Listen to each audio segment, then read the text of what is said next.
and stuff like that. Another big one is, real quick, junior liens are now getting $8,500. Remember when it first launched, it was $6,000.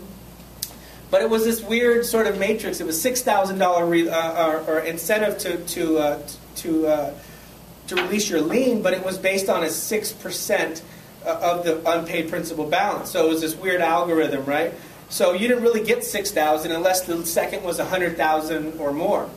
If it was only a $40,000 loan, you'd only get 6% of that $40,000, so you get $2,400. Well, for a small loan, there was no incentive for a second to do HAFA because the trend in the industry was $3,000 to $5,000 anyway. They get less with HAFA, right? So that changed pretty quickly, and there was a directive last year where it was a $6,000 flat fee, and that was a big thing. I thought that was a very positive move in the right direction. Well, as of June 1st of this year, it's now been bumped up to $8,500 as a total flat fee amount that goes towards managing all junior liens. Why that's important for you is because if you've been discerning and kept your finger on the pulse, you've seen that HAFA has actually become a benchmark to other short sale programs. For example, the Proactive program with B of A, List Assist with Chase. They're all kind of copycats, but with some nuances to the HAFA program. So just know that I believe that $8,500 will be the new number that it takes, that first will allow seconds to go away. And we're moving closer and closer to seconds getting what they're going to desire, with the exception of Greentree, PNC, and some of the real-time resolutions, the tougher kind of collection company seconds. So 8,500 is a new number. And the last one, there's a bunch, but these are the relevant ones, I think, is a credit bureau reporting. When you meet with a client, there's three things they're always going to ask. How does it affect my credit? Will I have to pay taxes on it? And will I be responsible for the balance, right? There's a bunch more. How long does it take? What does it look like? But those are the three big ones. If you can answer those intelligently without giving tax or legal advice, you're going to get 9 out of 10 of your short sale listings, I believe. Well, now you have something new to say with HAFA, which, remember, is not just primary residence anymore. If you close successfully a HAFA transaction, here's what the credit reporting will say. Account status code 13, that's the code. It says paid or closed account with zero balance. That's never been in history before, because before it wasn't zero balance because there was a deficiency. There was an argument by consumer advocacy groups that why does it say that there's a balance when HAFA basically surrenders the bank's right to come after the balance, so it is zero balance. So that's huge. So now there's a more positive reporting for consumers.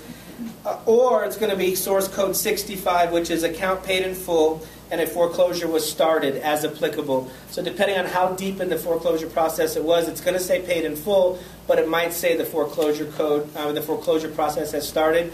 Those are both victories either way. There are ways for homeowners in the future when they go buy again, they're going to have to explain to an underwriter what happened in 2012, but the language is going to be much more favorable. Yeah, Brett? We had an approval committee yesterday, thanks to CSSM. Yeah, for a Wells Fargo. We just got the letter yesterday, and it states to reflect account paid in full with less than full balance. Right. That wasn't HAFA, I'm assuming. So that's the normal language, pre-HAFA. Pre-HAFA. And that's not horrible. That's not bad. Paid in full for less than full amount is what 9 out of 10 said pre-HAFA. So I think that's fine. I wouldn't mess with that. But with new HAFA approvals, we're going to demand this language be on there. Matter of fact, I'll leave this slideshow here if anybody wants to copy it when we're done. Yeah, that's for you guys. But yeah, that's okay language, but moving forward it's going to be better. Sure. I was going to talk about something else, but we don't have time. But let me just tell you real quick. Fannie Mae and Freddie Mac, everybody know how to check if it's loans owned by Fannie or Freddie? FannieMae.com/loan lookup or FreddieMac.com/corporate. If you have a Fannie Mae or Freddie Mac owned or guaranteed or insured loan and you're doing a short sale, this is really good news for you. As of June 15th of this year, the FHFA, run by their director, Ed DeMarco, they are kind of a oversight group that is actually going to regulate Fannie and Freddie. They just were invented in 2009, strictly to be the hall monitor for Fannie and Freddie. Basically, it's the first time in history that if it's a GSE, a Fannie or Freddie loan, 60 days from the day that the servicer has given you notice that the file has been completely initiated and they have a full package in their system, like an equator. You're in. Now it's just a matter of the next step. 60 days from that day, they're required now to have an answer to you. a decision, which means a yes, no, or a counteroffer. This is a big, big deal, and I have a metaphor for it, but basically, you guys have all heard me talk about the difference between being a loan investor and a servicer. B of A is the servicer 9 out of 10 times, not the loan investor. It's Fannie, Freddie, Deutsche Bank, Mellon, New York, whoever, who's the investor. Well, in the past, the investor would impose little fees on the servicer for dragging the process out, but the investor never had to pay penalties. Well, FHFA got in line. They're cracking the whip now with the loan investor, which is Fannie and Freddie. This might make sense to some, might not for some of you, but it's a big deal because if you're an adult, right, hopefully everybody here is an adult, and your child who's a minor hits a baseball and breaks your neighbor's window, who's responsible, you or your child? You are. Well, in the past, they made the child responsible, the servicer. And the servicer, by the way, soapbox moment number 3, I think I'm on 3.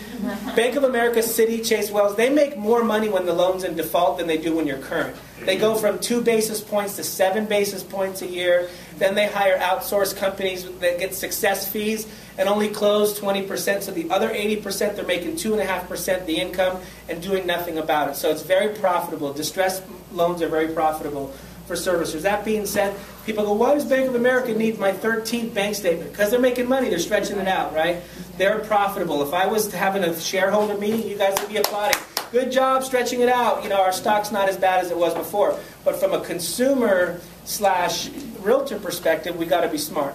So the servicers are stretching it out, which was, by the way, they're being sued, every single one of them, which is breaching their fiduciary with their investor client, who their job is to act in a timely manner. There's all these sort of rules of engagement. So all that to say, it's the first time that the FHA is imposing big, big fines, like hundreds of thousands of dollars for some penalties per file, if the servicer doesn't have an answer in 60 days.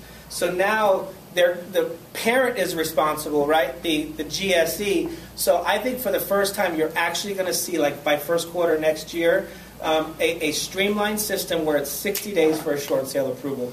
And the OCC's involved, you know, the DAs for all the different states, attorneys general, and then FHFA. It's a big, big deal. It's called the Servicing Alignment Initiative. If you're a Google person, look it up. That's what this is all about.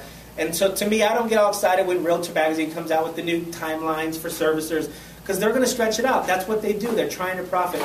This is the first time that it affects the investor group. Okay, so that's kind of a snapshot.